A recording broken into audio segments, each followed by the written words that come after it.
புகழும் மாட்சியும் உண்டாக கடவது. நிலையான புகழுக்குரிய தூய்மை மிகு நற்கருணைக்கு எல்லா காலமும் ஆராதனையும் புகழும் மாட்சியும் உண்டாக கடவது. நிலையான புகழுக்குரிய தூய்மை மிகு நற்கருணைக்கு எல்லா காலமும் ஆராதனையும் புகழும் மாட்சியும் உண்டாக கடவது. கிறிஸ்துவில் அன்பிற்குரிய மாதா டிவி தொலைக்காட்சியினுடைய பக்தர்களே, மதுரை உயர் மறைமாவட்டம் வத்தலக்குண்டு மறைவட்டத்தில் முருகத்தூரான்பட்டியில் உள்ள புனித வனத்தந்துணையர் ஆலயத்தில் நடைபெறும் நற்கருணை ஆராதனைக்கு உங்கள் அனைவரையும் அன்போடு வரவேற்கின்றேன். வாழுகின்ற தெய்வம், உயிருள்ள தெய்வம் இதோ இந்த நற்கருணையில் வாழ்ந்து கொண்டிருக்கின்றார், குடிகொண்டிருக்கின்றார். கிறிஸ்துவில் அன்புக்குரிய இறைமக்களே, நமக்கு ஆற்றலை தருகின்ற வல்லமை மிக்க தெய்வம், உயிரை கொடுத்து உயிர் மூச்சை கொடுத்துகின்ற இறைவன் இதோ இந்த நற்கருணையில் வாழ்ந்து கொண்டிருக்கின்றார்.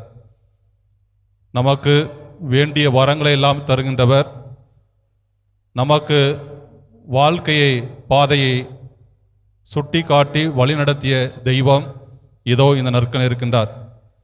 இஸ்ரேல் மக்களை காத்த கடவுள், இஸ்ரேல் மக்களை வழிநடத்திய கடவுள், தண்ணீரையும் மன்னாவையும் கொடுத்த கடவுள் இதோ இந்த நற்கருணையில் நமக்காக எழுந்தருளியிருக்கின்றார். இதோ இந்த நேரத்தில் கடவுளை ஆராதிப்போம். கடவுளுடைய வல்லமையை, கடவுளுடைய அருள் ஆசிரியை இதோ இந்த நேரத்தில் சிறப்பாக நற்கருணை ஆண்டவரிடத்தில் ஆராதனை செய்து அவருக்கு வணக்கத்தையும் மாண்பையும் இப்பொழுது பாடல் வழியாக அவருக்கு நாம் செலுத்துவோம்.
வருக என்று அழைக்கும் மனதில் வந்து அமர்ந்து அமர்ந்து அன்பை பொழிபவரே, நினைவு முழுதும் அன்பில் நனைந்து நனைந்து உம்மில் முழுதும் இணைந்திருக்க அழைப்பவரே,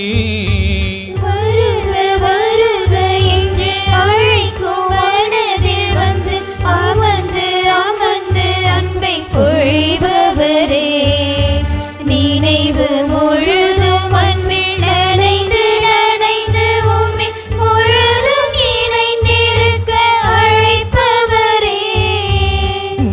உமது அருகில் இருந்தால் கவலை மனதில் இல்லையே. உமது உறவில் இருந்தால் மனது மகிழ்ந்து துள்ளுதே. நற்கருணையிலே எழுபவரே ஆராதனை புரிவோம். இன்னருவினிலே வருபவரே ஆராதனை புரிவோம்.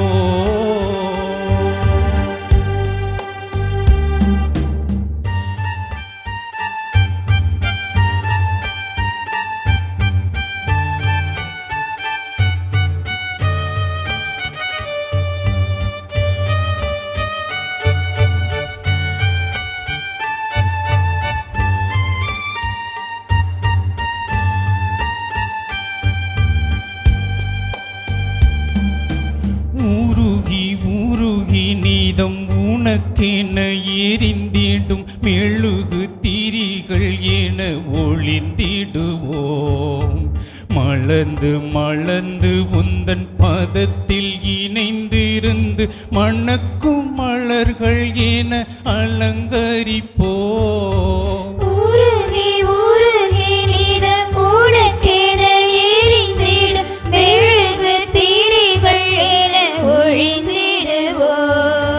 மலர்ந்து மலர்ந்து உந்தன் பதத்தில் இணைந்திருந்து மணக்கும் மலர்கள் என அலங்கரிப்போம். உமது சீடர் எனவே உம் பாத சுவடில் நடப்போ. உமது அன்பின் கனலை உலகம் முழுதும் நிறைப்போம். நற்கருணையிலே எழுபவரே ஆராதனை புரிவோம். என் அருகினிலே வருபவரே ஆராதனை புரிவோம். நற்கருணையிலே எழுபவரே ஆராதனை புரிவோம். எம் அருகினிலே வருபவரே ஆராதனை புரிவோம். வாழ்வு தரும் உணவு நானே, என்னிடம் வருவோருக்கு பசியே இராது, என்னிடம் நம்பிக்கை கொண்டிருப்பவருக்கு என்றுமே தாகம் இராது என்று சொன்ன அன்பு ஆண்டவர் இதோ இந்த நற்கனில் இருக்கின்றார். எனது சதையை உண்மையான உணவு, எனது இரத்தம் உண்மையான பானம். எனது சதையை உண்டு எனது இரத்தத்தை குடிப்போர் என்னோடு இணைந்திருப்பர், நானும் அவர்களோடு இணைந்திருப்பேன் என்று நம் ஆண்டவர் இயேசு கிறிஸ்து யோவான் நற்செய்தி அதிகாரம் 6 55-56 வசனத்தில் இவ்வாறு சொல்கின்றார். அன்பிற்குரிய இறை மக்களே, இதோ நற்கருணை என்பது கிறிஸ்துவ வாழ்வினுடைய ஒரு நம்பிக்கை, விசுவாசம், கிறிஸ்துவ வாழ்வினுடைய ஊற்று, உச்சம், திருச்சபையினுடைய ஆற்றலும் வல்லமையும் இந்த நற்கருணையில் தான் இருக்கின்றது. இறைவன் நமக்கு அருளையும் ஆசிரையும் இந்த நற்கருணை வழியாக ஒவ்வொரு நாளுமே கொடுத்து கொண்டிருக்கின்றார். நற்கருணை இல்லை என்றால் திருப்பலி என்பது நிறைவேற்ற முடியாது. கடவுள் தன்னுடைய வாழ்வில் இறுதியாக இந்த உலகத்திற்கு விட்டு சென்றது இந்த நற்கருணை தான். உலகம் முடியும் வரை என்னாலும் நான் உங்களோடு இருப்பேன் என்று சொன்ன அன்பு ஆண்டவர் இதோ இந்த நற்கருணை இருக்கின்றார். இவர்தான் பார்வையற்றவருக்கு பார்வை கொடுத்தவர், முடக்குவாதமுற்றவனை நடக்கச் செய்தவர், தொழுநோயாளரை குணப்படுத்தியவர், வெறும் தண்ணீரை ரசமாக மாற்றியவர், நோய்கள், பிணிகள், தீய ஆவிகளை எல்லாம் விரட்டி அடித்து நமக்கு இந்த நற்கருணை வழியாக ஆற்றலையும் வல்லமையும் நாம் வாழ்வதற்கு உயிருள்ள உணவாகவே இதை கொடுத்து கொண்டிருக்கின்றார். இதோ நற்கனையை நம் ஆண்டவர் பிரசன்னமாக இருக்கின்றார். இதோ இந்த நேரத்தில் கடவுள் நமக்கு கொடுத்த மாபெரும் கொடை என்னவென்று பார்க்கின்ற பொழுது இந்த நற்கனை தான். ஆகையால் அவரை வாயார வாழ்த்தி போற்றி ஆராதனை செய்ய வேண்டும். கடவுள் நம்மிடம் எதிர்பார்ப்பது நன்றியும் புகழ்ச்சியும் மாட்சியும் தான் நம்மிடம் எதிர்பார்க்கின்றார். நாம் வாழ்வதும் இயங்குவதும் இருப்பதும் இந்த நற்கனையில்தான் என்பதை நாம் உணர்ந்து கொள்கின்ற பொழுது நிச்சயமாக இறைவன் எல்லா விதமான ஆற்றலையும் வலிமையும் கொடுத்து கொண்டிருக்கின்றார். கிறிஸ்துவர்களே, நமக்கு நம்பிக்கையை தருகின்ற ஆண்டவர் இதோ நற்கனை இருக்கின்றார். நாம் துவண்டு போகின்ற நேரங்களிலெல்லாம் நமக்கு வலிமையை தருகின்ற இறைவன் இதோ அந்த நற்கனை இருக்கின்றார். நம்முடைய வாழ்க்கையில் குழப்பங்கள், நம்முடைய வாழ்க்கையில் கஷ்டங்கள், துயரங்கள், கவலைகள் வருகின்ற பொழுதெல்லாம் நற்கனை ஆண்டவரை அண்டி வருகின்ற பொழுது நமக்கு வலிமையும் வல்லமையும் இறைவன் தருகின்றார். ஆகையால் நற்கனை ஆண்டவரை ஆராதனை செய்வோம். நற்கனை ஆண்டவரை வார்த்தையால் புகழ்வோம். நற்கனை ஆண்டவரை நாம் உயிர் உள்ளவரை எப்பொழுதுமே போற்றி அவரை ஆராதனை செய்வதற்காக நாம் இங்கே வந்திருக்கின்றோம். விசுவாசம் இல்லாத மனிதர்களுக்கு புனித பதுவை அந்தோனியார் நற்கனை காட்டுகின்ற பொழுது இந்த 5 அறிவு உள்ள ஒரு ஜீவன் கழுதை கூட நற்கனை முன்பாக மண்டியிட்டு வணங்கியது என்பதை வரலாற்றை நாம் வாசிக்கின்றோம். அப்படிப்பட்ட மாபெரும் ஆண்டவர், நம்மை வழிநடத்துகின்ற இறைவன் இதோ இந்த மாபெரும் ஒரு சிறிய அப்பத்தில் தன்னையே இணைத்து கொண்டிருக்கின்றார், புதைத்து கொண்டிருக்கின்றார். அவரை ஆராதனை செய்வோம். அவரை புகழ்ச்சியால் பாடி அவருக்கு மகிமை செய்வோம். இப்பொழுது வார்த்தையான இறைவன் வழியாக அவரை ஆராதனை செய்து புகழ்ந்து பாடுவோம்.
ஒழிந்திடுமே.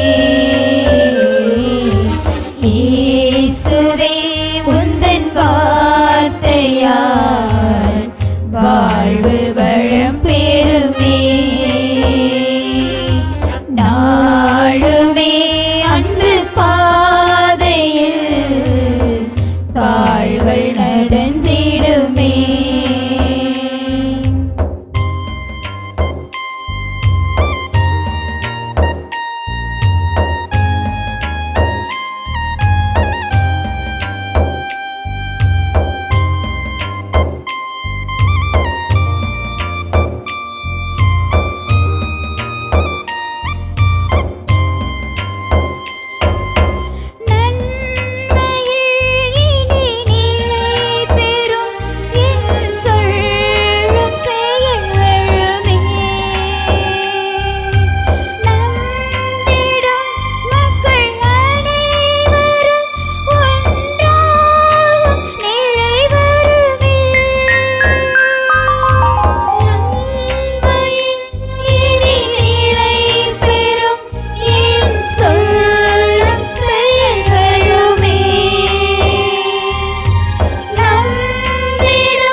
ஆண்டவர் உங்களோடு இருப்பாராக.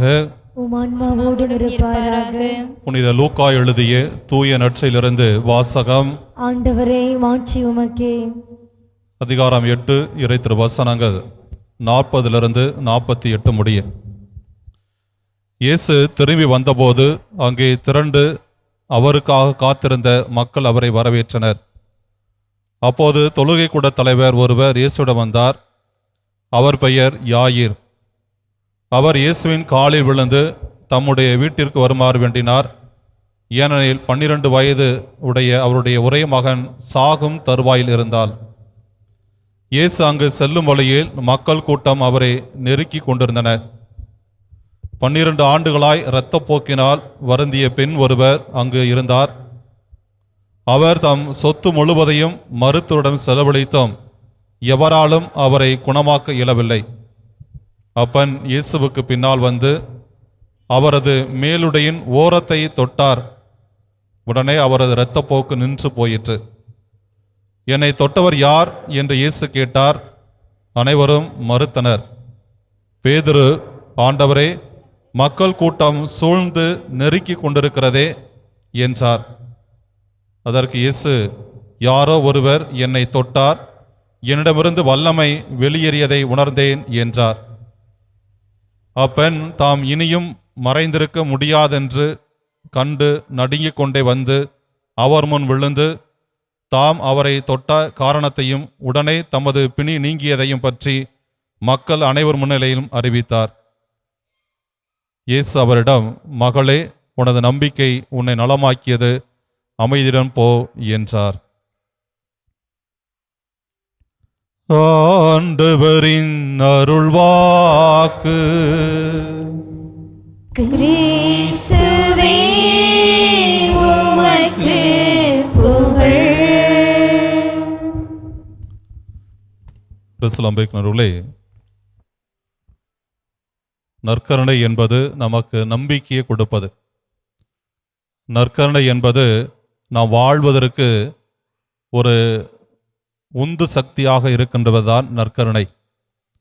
ஏனென்றால் கடவுள் நமக்கு வாழ்ந்து காட்டி எல்லாவற்றையும் விட்டுவிட்டு சென்று இதை என் நினைவாக செய்யுங்கள், இதன் வழியாக கடவுளுடைய அருளையும் ஆசிரையும் வல்லமையும் நாம் முழுமையாகவே இந்த நற்கனை வழியாக பெற்று கொண்டிருக்கின்றோம். நம்முடைய நம்பிக்கை வாழ்வு, நம்முடைய கத்தோலிக்க கிறிஸ்தவ வாழ்வு எல்லாமே நற்கனையில் தான் இருக்கின்றது. நம்பிக்கையில் தான் நாம் வாழ்ந்து கொண்டிருக்கின்றோம். கிறிஸ்தவ நம்பிக்கையினர்களே, பக்தி என்பது வேறு, நம்பிக்கை என்பது வேறு. பக்தி என்னவென்று பார்க்கின்ற பொழுது நாம் கடவுளுக்கு காணிக்கை செலுத்துவோம். அது கடவுளுக்கு ஒரு புடவையை வாங்கி கொடுக்கலாம், அல்லது கடவுளுக்கு நாம் மொட்டை போடலாம், கடவுளுக்கு வேறு ஏதாவது காணிக்கை பொருட்களை நாம் வாங்கி கொடுக்கலாம். இவை அனைத்துமே பக்திக்கான ஒரு அடையாளம், பக்தியினுடைய ஒரு முயற்சியாக நம்முடைய வாழ்வில் அதை நாம் செய்து கொண்டே இருக்கின்றோம். ஆனால் நம்பிக்கை என்பது கடவுள் நமக்கு தருகின்ற ஒரு கொடை.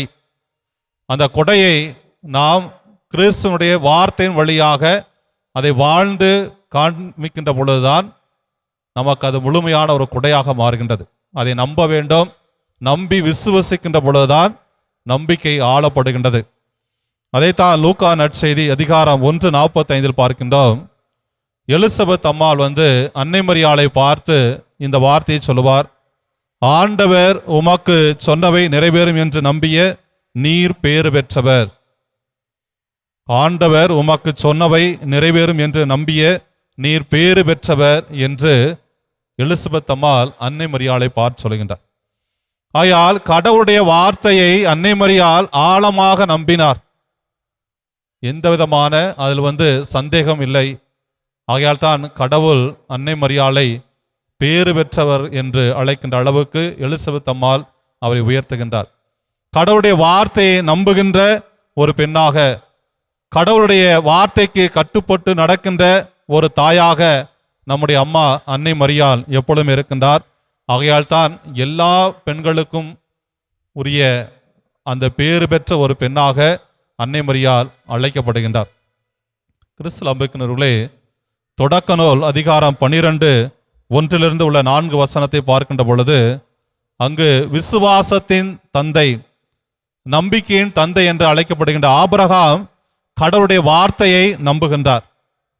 அந்த வார்த்தையை நம்பித்தான் தன்னுடைய வாழ்க்கையை அவர் தொடங்குகின்றார். தொடக்க நூல் அதிகாரம் 12 இறை திரு வசனங்கள் 1-4. ஆண்டவர் ஆபிரகாமை நோக்கி, உன் நாட்டிலிருந்தும் உன் இனத்தரிடமிருந்தும் உன் தந்தை வீட்டிலிருந்தும் புறப்பட்டு நான் உனக்கு காமிக்கும் நாட்டிற்கு செல்.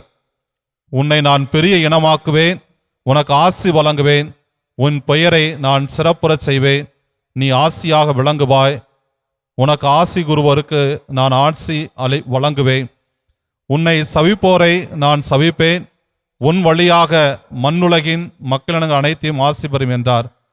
ஆண்டவர் ஆபிரகாமுக்கு கூறியபடியே அவர் புறப்பட்டு சென்றார் என்று இறை வார்த்தை சொல்கின்றார். விசுவாசத்தின் தந்தை, நம்பிக்கையின் தந்தை என்று அழைக்கப்படுகின்ற ஆபிரகாம் கடவுளுடைய வார்த்தையை ஆழமாக நம்பினார். கடவுளுடைய வார்த்தையை நம்பி புறப்பட்டு அவர் காமிக்கின்ற தேசத்துக்கு அவர் புறப்பட்டு செல்கின்றார். ஆகையால் தான் விசுவாசத்தின் தந்தையாகவும் நம்பிக்கையின் ஒரு தந்தையாகவும் ஆபிரகாம் அழைக்கப்படுகின்றார். ஆகையால் நம்பிக்கை என்பது கடவுள் தருகின்ற வார்த்தையை முழுமையாக நம்ப வேண்டும். அதுதான் நம்பி வாழ்வடைகின்ற பொழுது எல்லா விதமான கொடைகள், எல்லா விதமான ஆசிரியம் நமக்கு கிடைக்கும். அச்சத்தோடோ அல்லது தயக்கத்தோடோ அல்லது சந்தேக பார்வையோடோ என்ன செய்யக்கூடாது? இறை வார்த்தையை நம்பக்கூடாது. அப்படி நம்பணும் என்றால் எதுவுமே நடக்காது. அச்சத்தோடு நம்பினோம் என்றாலும் சரி, சந்தேக பார்வையோடு இறை வார்த்தை அணுகினாலும் சரி, அல்லது குழப்பத்தோடு இறை வார்த்தையை நம்பி வந்தோம் என்றால் எதுவுமே நடக்காது. நம்பிக்கையோடு ஆண்டவரிடத்தில் ஜெபிக்கின்ற பொழுதுதான் எல்லாமே கிடைக்கும். அன்னை மரியாள் ஆண்டவரை நம்பினார், எல்லாமே கடவுள் அவரை வழி நடத்தினார்.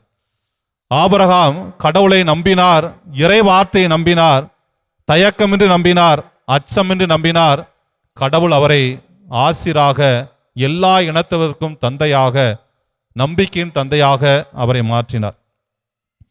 யாக்கோப்பு எழுதிய கடிதம் அதிகாரம் 1:6-7 வசனத்தை வாசித்தோம் என்றால் இவ்வாறு சொல்லப்படுகின்றது. நம்பிக்கையோடு ஐயப்பாடின்றி கேட்க வேண்டும். ஐயப்பாடு கொள்பவர் காற்றினால் அலைக்கழிக்கப்படும் கடல் அலையை போன்றவர்கள். எனவே இத்தகைய இருமனம் உள்ள நிலையற்ற போக்குடையவர்கள் ஆண்டவரிடம் ஏதாவது பெற முடியுமா என நினைக்காதிருக்கட்டும் என்று சொல்லப்படுகிறது. கிறிஸ்துவில் அன்புக்குரியவர்களே, நற்கனை ஆண்டவரிடம் நாம் வருகின்ற பொழுது, ஆண்டவரிடத்தில் ஜெபிக்க வருகின்ற பொழுது உறுதியான நம்பிக்கையோடு வர வேண்டும். கடவுள் கொடுப்பாரா கொடுக்க மாட்டாரா, இவ்வளவு பெரிய மன்றாட்டை, இவ்வளவு பெரிய ஜெபத்தை நான் சொல்லிக்கொண்டே இருக்கின்றேன், ஒரு அச்சத்தோடு, ஒரு பயத்தோடு, தயக்கத்தோடு நாம் வந்தோம் என்றால் நம்முடைய மன்றாட்டு கேட்கப்படாது. ஆகையால் தான் யாக்கோப்பு மிக தெளிவாக சொல்கின்றார், ஐயப்பாடின்றி கேட்க வேண்டாம், ஐயப்பாடின்றி கேட்கின்ற பொழுதுதான் நமக்கு கிடைக்கும். ஆக அந்த ஒரு நம்பிக்கையை வளர்த்தவர்கள் தான் ஆபிரகாமும் அன்னை மரியாளும். கிறிஸ்துவ நம்பிக்கையிலே இன்றைய நற்செய்தியில் பார்க்கின்ற பொழுது இந்த இரத்த போக்குடைய பெண்ணும் ஐயப்பாடின்றி தயக்கமின்றி அவர் என்ன செய்கின்றார், வீட்டிலிருந்து புறப்பட்டு வருகின்றார். இந்த இரத்த போக்குடைய பெண்ணுடைய விசுவாசத்தை நாம் ஆழமாக புரிந்து கொள்ள வேண்டும். எவ்வளவோ தொகையெல்லாம் செலவழித்திருக்கின்றார் இந்த நோய் நீங்குவதற்காக. மருத்துவரிடம் தன்னுடைய சொத்துக்களை எல்லாம் விற்றும் அந்த நோய் நீங்கவில்லை. அவருடைய நம்பிக்கையை பார்க்கின்ற பொழுது மிக ஆழமான ஒரு நம்பிக்கை. ஆகையால் நான் கிறிஸ்துவிடம் போவேன், அவரை எப்படியாவது சந்திக்க வேண்டாம், அவரிடத்தில் நான் அணுகினால் போதும், அவரை தேடி சென்றால் போதும், எனக்கு சுகம் கிடைக்கும் என்ற ஒரு நம்பிக்கையோடு இந்த இரத்த போக்குடைய பெண் வருகின்றார். வீட்டிலிருந்து புறப்படுகின்ற பொழுதே நம்பிக்கையோடு தான் வருகின்றார். நான் ஆண்டவரிடம் போவேன், ஆண்டவரை பார்ப்பேன், அல்லது ஆண்டவரை தொடுவேன், எனக்கு உடல் நலம் கிடைக்கும் என்று வீட்டிலிருந்து புறப்படுகின்ற பொழுதே அந்த நம்பிக்கையோடு தான் வருகின்றார். நாம் ஆலயத்துக்கு வருகின்ற பொழுது அல்லது பல்வேறு விதமான கோயில்களுக்கு போகின்ற பொழுது எந்த மனநிலையோடு நாம் ஆண்டவரை நோக்கி வருகின்றோம் என்று சிந்தித்து பார்க்க வேண்டும். இந்த பெண்மணி வீட்டிலிருந்து புறப்படுகின்ற பொழுதே நம்பிக்கையோடு தான் புறப்பட்டு வருகின்றார். அவரை பார்த்தால், ஆண்டவரை பார்த்தால், ஆண்டவரை தொட்டால் நான் குணமடைவேன், அந்த நம்பிக்கை வீட்டிலிருந்தே புறப்படுகின்றது. நாம் வீட்டிலிருந்து எந்த மனநிலையோடு புறப்பட்டு கோயிலுக்கு வருகின்றோம் என்று சிந்தித்து பார்க்க வேண்டும். ஆக அந்த முதல் நம்பிக்கை தான் இந்த இரத்தப்போக்குடைய பெண்ணை என்ன செய்கின்றது, அவரை குணமாக்குவதற்கான ஒரு அடிப்படையாக இருப்பது நம்பிக்கை தான். இந்த இரத்தப்போக்குடைய பெண் வருகின்றார். கூட்டம் அதிகமாக இருக்கின்றது, நிறைய விதமான கூட்டங்கள் கிறிஸ்துவை நெருக்கி கொண்டிருக்கின்றது என்பதை நற்செய்தி நாம் வாசித்தோம். ஆகையால் பல நெருக்கடிகள், பல்வேறு விதமான மக்கள் கிறிஸ்துவிடம் அவரை நெருக்கொண்டு போகின்றார்கள். போராட்டமாக இருக்கின்றது. எப்படியாவது நான் ஆண்டவரை தொட வேண்டும், எப்படியாவது நான் குணமடைய வேண்டும் என்று அவர் இந்த நெருக்கடிக்குள், இந்த போராட்டமான இந்த கூட்டத்துக்குள் அவரும் உள்ளே நுழைந்து போய் கடவுளுடைய அந்த ஆடையினுடைய ஓரத்தை தொடுகின்றார், குணமடைகின்றார். கிறிஸ்துவ நம்பிக்கையினர்களே, நம்முடைய வாழ்க்கையில நிறைய விதமான போராட்டங்கள் இருக்கும், நிறைய விதமான தடைகள் இருக்கலாம், நிறைய விதமான நம்மை ஆண்டவரிடத்தில் நெருங்கி வராமல் பல்வேறு விதமான தடை கற்கள் எல்லாம் இருக்கலாம். குடும்ப பாரம் இருக்கலாம், குடும்பத்தில் பிரச்சனை இருக்கலாம், பல்வேறு விதமான இந்த உலகத்தில் இருக்கின்ற நம்மை அடிமைப்படுத்துகின்ற தொலைக்காட்சிகளாக இருக்கலாம், அலைபேசிகளாக இருக்கலாம். பல்வேறு காரணங்களை நாம் என்ன செய்கின்றோம், இவையெல்லாம் நெருக்கடிகளாக, தடைகளாக இருக்கின்றன. ஆண்டவரிடத்தில், நற்கனை ஆண்டவரிடத்தில் நெருங்கி வருவதற்கு இவையெல்லாம் தடைகளாகத்தான் இருக்கின்றது. கிறிஸ்துவ நம்பிக்கையினர்களே, இந்த தடையெல்லாம் உடைக்கப்பட வேண்டும். தடையெல்லாம் தாண்டி வருகின்ற பொழுதுதான் நாம் குணமடைவோம். நாம் ஆண்டவரை தேடி வர வேண்டும். அதைத்தான் இந்த இரத்தப்போக்குடைய பெண்மணி நம்பிக்கை வழியாக கொடுப்பதுதான். நம்பிக்கையோடு வீட்டிலிருந்து புறப்பட்டு வருகின்றார். நிறைய தடைகள் இருக்கின்றது, மக்கள் எல்லாம் கூட்டமாக இருக்கின்றார்கள். அந்த கூட்டத்துக்குள் போக முடியாத ஒரு சூழல் இருந்தாலும் அவர் அந்த போராட்டங்கள், தடைகள் எல்லாவற்றையும் தாண்டி இயேசுனுடைய ஆடையினுடைய விளிம்பை தொட்டார், குணமடைந்தார். கிறிஸ்துவ நம்பிக்கையினர்களே, நாம் நம்முடைய விசுவாச வாழ்வில், நம்முடைய நம்பிக்கை வாழ்வில் ஆலயத்துக்கு வருகின்ற வேண்டும். ஆலயத்தில் நம்பிக்கையோடு ஜெபிக்கின்ற பொழுதுதான் இது கிடக்கும். ஆக வீட்டிலிருந்து புறப்படுகின்ற பொழுதே உயிருள்ள பிரசன்னமாக ஆலயத்தில் ஆண்டவர் இருக்கின்றார், நான் நம்பிக்கையோடு போவேன், கடவுள் எனக்கு அருளை கொடுப்பார், என்னுடைய குடும்பத்தினுடைய பிரச்சனையை தீர்த்து வைப்பார், என்னுடைய வாழ்வில் வருகின்ற தடைகள், குழப்பங்கள், பல்வேறு விதமான கவலைகள், கண்ணீர்கள் எல்லாவற்றையும் அவர் தீர்த்து வைப்பார் என்ற அந்த நம்பிக்கையோடு வருகின்ற பொழுதுதான் கடவுள் நமக்கு நிறைவான ஆசிரையும் அருளையும் கொடுப்பார். கிறிஸ்துவில் அன்புக்குரியவர்களே, இந்த பெண்மணியை பார்த்து கிறிஸ்து சொல்வது, நம்பிக்கை உன்னை நலமாக்கிற்று, அமைதியிடம் போ என்று சொல்கின்றார். ஆகையா நாம் நம்பிக்கையோடு ஆலயத்துக்குள் நுழைகின்ற பொழுது நமக்கு ஆண்டவர் குணப்படுத்துவார், நம்முடைய ஜெபங்களுக்கு கனிவாய் செவி சாய்ப்பார், நம்முடைய கண்ணீருக்கு அவர் விடை கொடுக்கின்ற கடவுளாக இருப்பார். மார்க் நற்செய்தி அதிகாரம் 2:1-5 உள்ள வசனங்கள் அங்கு வாசித்து பார்த்தோம் என்றால், முடக்குவாதமுற்ற ஒரு மனிதர், பல நாட்களாக அவர் வீட்டில் முடக்குவாதமுற்ற மனிதராக இருக்கின்றார். நிறைய மனிதர்கள் அவரை பார்த்திருக்கலாம், அவரை கடந்து சென்றிருக்கலாம். ஆனால் இந்த 4 மனிதர்கள் இருக்கின்றார்கள், அவரை சுமந்து வந்த மனிதர்கள். நிச்சயமாக இந்த 4 மனிதர்கள் இயேசுவை பற்றி கேள்விப்பட்டிருப்பார்கள், இயேசுடைய அதிசயத்தை பார்த்திருப்பார்கள், இயேசு புதுமை செய்வதை பார்த்திருப்பார்கள். இவரிடம் சென்றோம் என்றால் இந்த முடக்குவாதமுற்றவனை குணப்படுத்தலாம் என்று நம்பிக்கையோடு இருந்திருப்பார்கள். ஆகையால் தான் இந்த 4 மனிதர் என்ன செய்கின்றார்கள், அந்த முடக்குவாதமுற்றவனை தூக்கி கொண்டு வருகின்றார்கள். என்ன செய்கின்றார்கள், அந்த வீட்டை அந்த வீட்டினுடைய ஓட்டை பிரித்து இயேசு முன்பாக அந்த முடக்குவாதமுற்றவனை தரையில் அமர்த்துகின்றார்கள். கிறிஸ்து நம்பிக்கையினர்களே, இந்த 4 மனிதர்களுடைய நம்பிக்கையை பார்த்து கிறிஸ்து வியந்து போகின்றார், அவரை குணப்படுத்துகின்றார். உன்னுடைய பாவங்கள் மன்னிக்கப்பட்டன என்று சொல்லப்படுகின்றது. ஆகையால் அவர்கள் வீட்டின் கூரையை உடைத்து இயேசு முன்பாக இறக்கின்றார். ஆகைய இந்த 4 மனிதருடைய விசுவாசம், நம்பிக்கை இந்த முடக்குவாதமற்றவனை குணப்படுத்துகின்றது. கிறிஸ்து நம்பிக்கையினர்களே, நாம் பல இடங்களில் ஆண்டவருடைய அதிசயங்கள், அற்புதங்களை எல்லாம் கேள்விப்படுகின்றோம். ஆனால் கேள்விப்பட்டு அவரிடத்தில் நாம் நம்பிக்கையோடு வாழுகின்றோமா, விசுவாசத்தில் நிலைத்திருக்கின்றோமா என்று சிந்தித்து பார்க்க வேண்டும். ஆகையால் நம்மை குணப்படுத்துகின்ற ஆண்டவர், நமக்கு வாழ்வு தருகின்ற ஆண்டவர், நம்முடைய பிரச்சனைக்கெல்லாம் முற்றுப்புள்ளி வைக்கின்ற இறைவன் இதோ இந்த நற்கனை இருக்கின்றார்.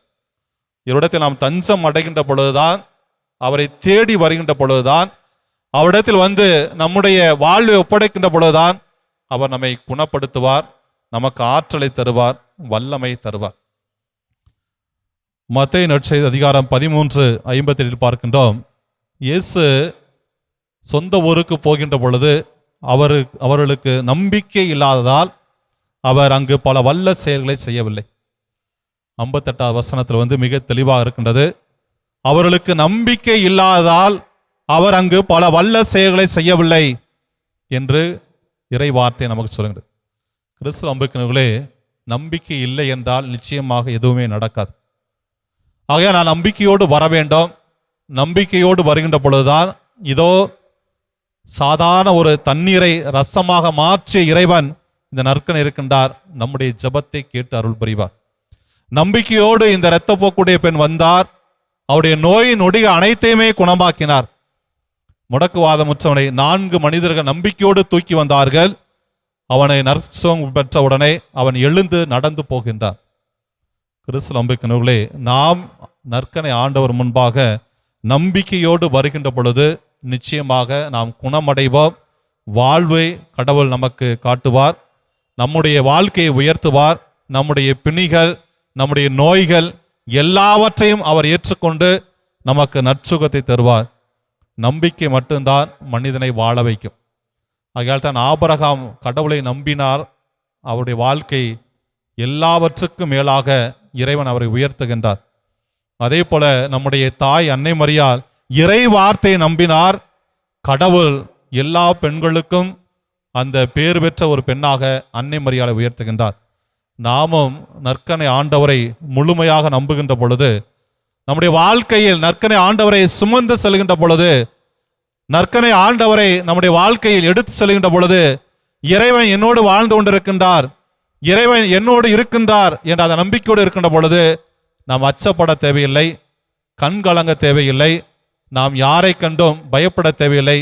குடும்பத்தில் கலக்கங்கள் பிரச்சனை வந்தாலும் ஆண்டவர் என் பக்கம் இருக்கின்றார், என்னை குணப்படுத்துவார், எனக்கு அமைதியை கொடுப்பார், எனக்கு மகிழ்ச்சியை கொடுப்பார் என்ற அந்த நம்பிக்கையோடு இருக்கின்ற பொழுது கடவுள் நம்மை குணப்படுத்துவார், நமக்கு அமைதியை தருவார். ஆமென். கிறிஸ்து நம்பிக்கையினர்களே, இதோ இந்த நேரத்தில் நற்கனை ஆண்டவர் முன்பாக அதிசயங்கள் அற்புதங்கள் எல்லாம் செய்கின்ற இறைவன் இருக்கின்றார். ஆக நம்முடைய குடும்ப தேவைகள், நம்முடைய திருச்சபைக்காக, இன்னும் நம்முடைய நாட்டிற்காக, உலகத்திற்காக எல்லா தேவைகளையுமே நற்கனை ஆண்டவரும் எடுத்து வைத்து நம்பிக்கையோடு ஜெபிப்போம். நம்பிக்கை வழியாக ஜெபிக்கின்ற பொழுது நமக்கு இறைவன் எல்லா நலன்களையும் எல்லா வரங்களையும் கொடுத்து ஆசீர்வதிப்பார். நல்ல ஆயனே எம் இறைவா, எம் திருச்சபைக்காக மன்றாடுகிறோம். எம் திரு அவைகளில் பணி செய்யும் அனைவரையும் ஆசீர்வதியும். தூய ஆவியாரின் ஒளியை பெற்று எம் திரு அவை தலைவர்கள் உமது வல்லமையையும் வழிகாட்டுதலையும் கொடுத்து காத்தள்ள வேண்டுமென்று இறைவா உம்மை மன்றாடுகின்றோம். ஆண்டவரே, எங்கள் மன்றாட்டை கேட்டருளும். உங்களுக்கு அமைதி உரித்தாகுக என்று சீடருக்கு வாக்குறுதி கொடுத்த அன்பு ஆண்டவரே, இவ்வுலக அமைதிக்காக மன்றாடுகிறோம். நிலநடுக்கம், போர், பஞ்சம், வன்முறை போன்ற தீவிரவாதத்தால் பாதிக்கப்பட்டுள்ள அனைத்து நாடுகளையும் கடைக்கண் நோக்கி அருளும். ஒவ்வொரு நாட்டிற்கும் உமது அமைதி நிறைவாக தந்தருள வேண்டுமென்று இறைவா உம்மை மன்றாடுகிறோம். ஆண்டவரே, எங்கள் மன்றாட்டை கேட்டருளும். நம்பிக்கையின் நாயகனே எம் இறைவா, நாங்கள் அனைவரும் நம்பிக்கையை வார்த்தையால் மட்டுமல்ல எங்கள் வாழ்க்கை மூலமாகவும் வெளிப்படுத்தவும் இயேசுவின் சிந்தனைகள், பணிவாழ்வு, இறுதி இலக்கு இவற்றை எமதாக்கி இருக்கும் இடத்தில் விண்ணகத்தை உருவாக்க தேவையான நல்வரங்களை தர வேண்டுமென்று இறைவா உம்மை மன்றாடுகிறோம். ஆண்டவரே, எங்கள் மன்றாட்டை கேட்டருளும். கேளுங்கள் உங்களுக்கு கொடுக்கப்படும் என்று சொன்ன இறைவா, குழந்தை பாக்கியம், திருமண வரன், கடல் பிரச்சனை, வேலைவாய்ப்பு, பொருளாதார நெருக்கடி, ஒற்றுமையின்மை போன்ற பல்வேறு பிரச்சனைகளால் அவதியுறும் அனைவருக்காக மன்றாடுகிறோம். அனைவரின் தேவைகளையும் நிறைவேற்றி தர வேண்டுமென்று இறைவா உம்மை மன்றாடுகிறோம். ஆண்டவரே, எங்கள் மன்றாட்டை கேட்டருளும். வாழ்வளிக்கும் வள்ளலே எம் இறைவா, நோயாளிகள், கைம்பெண்கள், ஆதரவற்றோர், முதியோர்கள் இவர்கள் அனைவருக்காகவும் மன்றாடுகின்றோம். நீரே இவர்களின் வாழ்வாகவும் வழியாகவும் ஒளியாகவும் இருந்தருள வேண்டும் என்று இறைவா உம்மை மன்றாடுகின்றோம். ஆண்டவரே, எங்கள் மன்றாட்டை கேட்டருளும். இப்பொழுது நம்முடைய அனைத்து தேவைகளுக்காக இறைவனிடத்தில் மௌனமாக ஜெபிப்போம். கேளுங்கள் உங்களுக்கு கொடுக்கப்படும், தேடுங்கள் நீங்கள் கண்டடைவீர்கள், தட்டுங்கள் திறக்கப்படும் என்று சொன்ன அன்பு இயேசு இதோ அந்த நற்கனை இருக்கின்றார். நற்கனை ஆண்டவரிடத்தில் நம்முடைய எல்லா தேவைகளையும் திருச்சபைக்காக, குடும்பத்திற்காக, பங்கு சமூகத்திற்காக, நாட்டிற்காக எத்தனையோ தேவைகளோடு இதோ நற்கனை ஆண்டவர் முன்பாக நாம் கூடியிருக்கின்றோம்.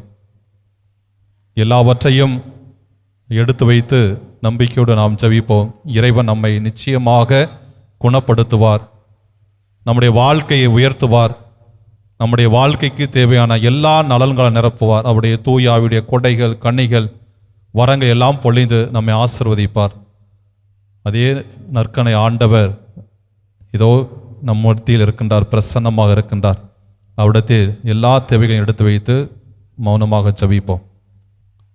நற்கனை ஆண்டவர் முன்பாக நம்முடைய ஜெபங்கள், மன்றாட்டுக்களை, விண்ணப்பத்தை கேட்பவரே என்ற பாடல் வழியாக உருக்கமாக அவரிடத்தில் எடுத்து வைத்து இந்த பாடல் வழியாக நம்முடைய ஜெபங்களை எடுத்து வைத்து சிறப்பாக நாம் ஜெபிப்போம்.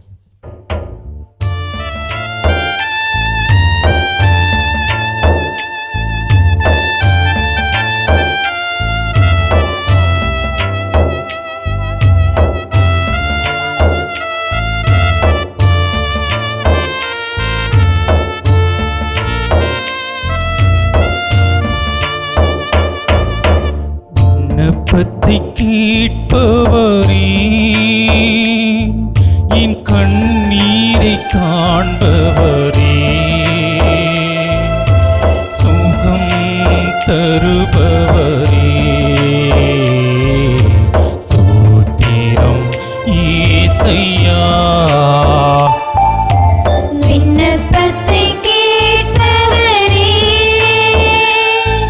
என் கண்ணீரை காண்பவரே, சுகம் தருபவரே, ஸ்தோத்திரம்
நற்கனை ஆண்டவர் முன்பாக உருக்கமாக அவர் நமக்கு தருவார் என்ற நம்பிக்கையோடு நாம் ஜெபிப்போம். இஸ்ரேலை காக்கின்றவர் கண் அயர்வதும் இல்லை, உறங்குவதும் இல்லை. எவ்வாறு இஸ்ரேல் மக்கள் எகிப்தில் அடிமையாக இருக்கின்ற பொழுது அவருடைய அழுக்குரலை, அவருடைய கண்ணீரை பார்க்கின்றார், கேட்கின்றார். அடிமைத்தனத்திலிருந்து விடுதலையாக கொடுத்த இறைவன் இதோ இந்த நற்கனை இருக்கின்றார்.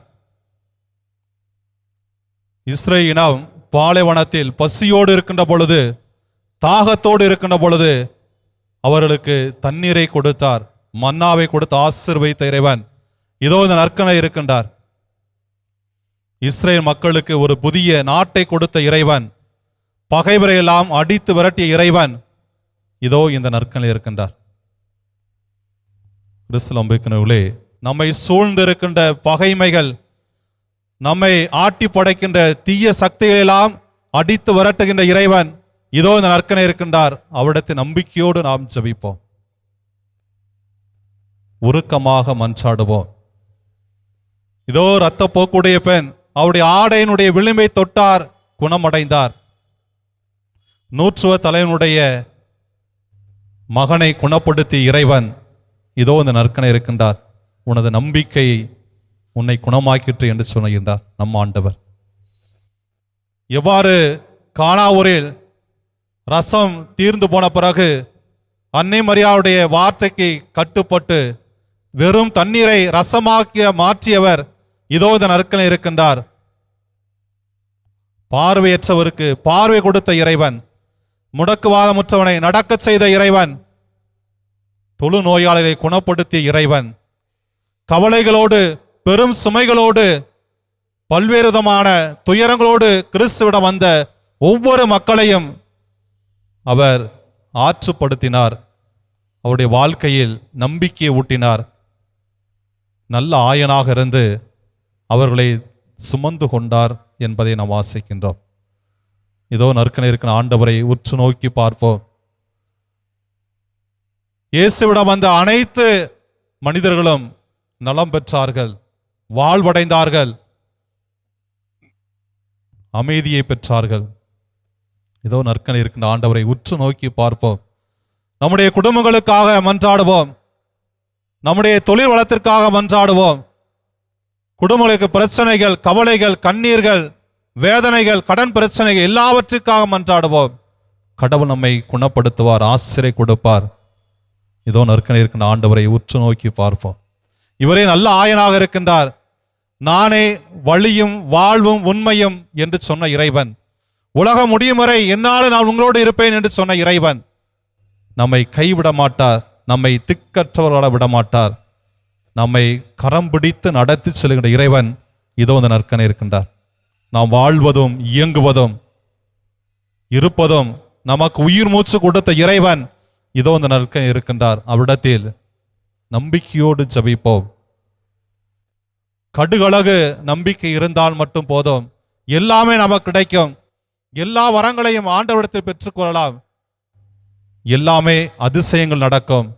நம்மை வழிநடத்துகின்ற ஆண்டவர் இதோ இந்த நற்கனை இருக்கின்றார். அவரிடத்தில் உருக்கமாக ஜெபிப்போம். பிணிகள் நீங்க வேண்டும் என்பதற்காகவும், குழந்தை செல்வம் கிடைக்க வேண்டும் என்பதற்காகவும், நம்முடைய வாழ்வில் எல்லா நிலைகளிலும் உயர்வடைய வேண்டும் என்பதற்காகவும், வேலை வாய்ப்பிற்காகவும், அமைதிக்காகவும், இன்னும் எத்தனையோ தேவைகளோடு அனைத்தையும் ஆண்டவரிடத்தில் எடுத்து வைப்போம். இவர் நமக்கு தருவார் என்ற நம்பிக்கையோடு ஜெபிக்கின்ற பொழுது எல்லா நலங்களும் நமக்கு கிடைக்கும். அனைவரும் முழந்தால் படியிட்டு மாண்புயர் கீதத்தை பாடுவோம்.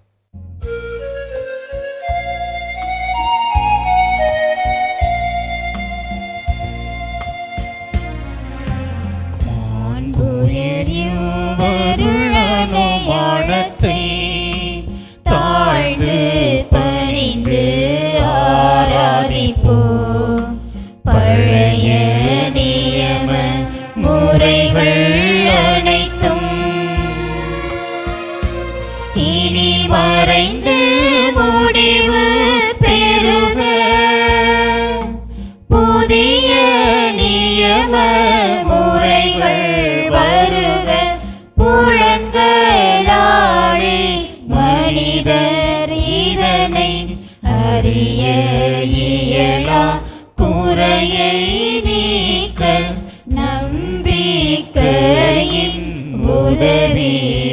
பெருக. தந்தை அவர்க்கும் மகன் அவர்க்கும் புகழ்ச்சியோடு வெற்றியார்க்கும் மீட்பின் பெருமை மாட்சிமையோடு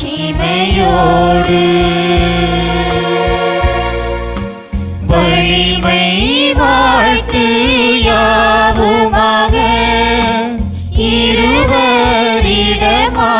வருகின்றவராம் தூய ஆவியானவர்க்கும் அளவில்லாத சம புகழ்ச்சி என்றுமே உண்டாகுக. ஆமென்.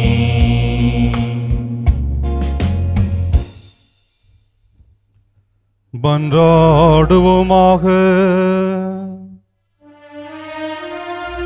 இறைவா, இந்த வியப்புக்குரிய அருளடையாளத்திலே உம்முடைய பாடல் நினைவை எங்களுக்கு விட்டு சென்றி உம் திருவுடல் திரு ரத்தம் ஆகியவற்றின் தூய மறைபொருளை வணங்கும் நாங்கள் உம் மீட்பின் பயனை இடைவிடாமல் துணர்ந்து மகிழ அருள் புரிவீராக. தந்தையாகிய இறைவனோடு தூய ஆவியாரின் ஒன்றிப்பில் இறைவனாய் என்றென்றும் வாழ்ந்து ஆட்சி செய்கின்ற உம்மை மன்றாடுகின்றோம்.